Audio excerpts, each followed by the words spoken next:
gezerim dinle, aşığın boldum inişim. Aşık bolup feyvi yolla, açılgın yürgün inişim. Gül bir zaman sözleşeli, açılan gülle yetteli. Şol gülün birin tutalı, bileğin şolalı inişim. Şol gülün birin tutalı, bileğin şolalı inişim. 18'in bahar yağdı, köte yatlap kışı güzdi. Cerin gözlü tomu sözü, barmalayım kıydın eşim. Gel bir zaman sözleşeli, açılan gülle yetteli.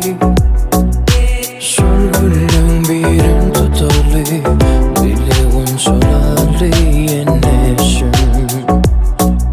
Şol gülün birin tutalı, bileğin şolalı yeneşim.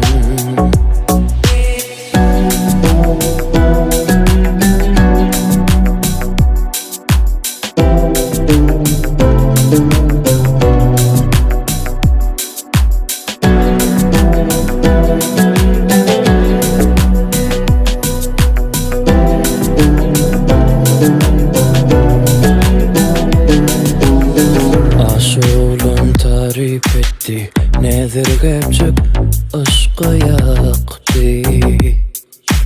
Arzulap gün günüm öttü, sevgim kabul edeyen eşim. Gel bir zaman sözleşeli, açılan gülle yetteli. Şol gülün birin tutalı, bileğin şolalı yeneşim.